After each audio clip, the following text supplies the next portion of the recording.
మకర రాశి.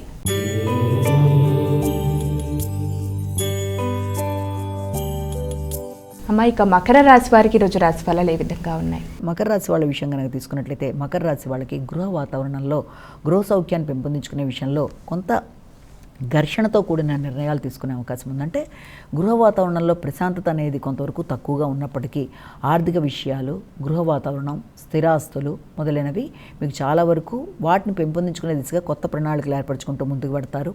ఆ విషయంలో స్థిరాస్తులు పెంపొందించుకునే విషయంలో కూడా మీకు దూర ప్రదేశాల్లో కూడా కొత్త ప్రాజెక్ట్స్ కోసం కానీ కొత్త గృహ మొదలైన వాటి కోసం కానీ ప్రయత్నాలు లాంటివి చేసే అవకాశం లాంటిది కనబడుతుంది.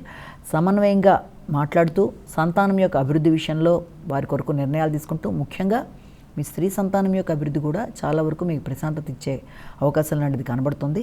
అయినప్పటికీ ఎమోషన్స్ లాంటివి చాలా అధికంగా ఉండే అవకాశం ఉంది కాబట్టి కొంతవరకు కోపాన్ని నియంత్రించుకోవాలి, తొందరపాటు నిర్ణయాలు తీసుకోకూడదు, ప్రశాంతంగా ఆలోచించాలి, వాహనాలు నడిపేప్పుడు తగిన శ్రద్ధతో ముందుకు వెళ్ళాలి, జీవిత భాగస్వామి యొక్క ఆరోగ్యం మీద కూడా శ్రద్ధ తీసుకుంటారు.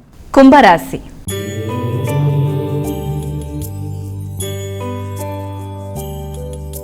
అమ్మ, తదుపరి రాశి అయినటువంటి కుంభరాశి వారికి ఈరోజు రాశి ఫలాలు ఏ విధంగా ఉన్నాయి? కుంభరాశి వాళ్ళకి సాంఘిక సంబంధాల విషయంలో ఎక్కువ శాతం దృష్టి కేటాయిస్తారు. వ్యక్తుల యొక్క సహకారం కొరకు ఆలోచనలు చేస్తారు.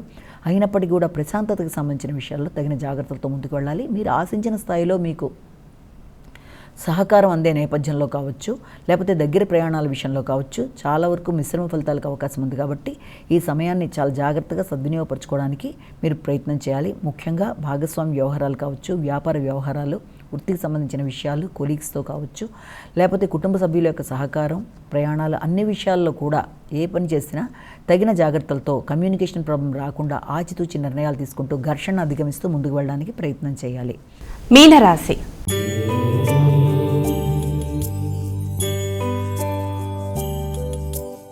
ఇక చివరి రాశి అయినటువంటి మీనరాశి వారికి ఈరోజు రాశి ఫలాలు ఏ విధంగా ఉన్నాయి? ఇక మీన రాశి వాళ్ళకి వాతావరణం అంటే ఆర్థిక సంబంధమైన విషయాల మీద ఎక్కువ శాతం దృష్టి కేటాయిస్తారు. సంతాన అభివృద్ధి కొరకు ఆలోచన చేస్తారు.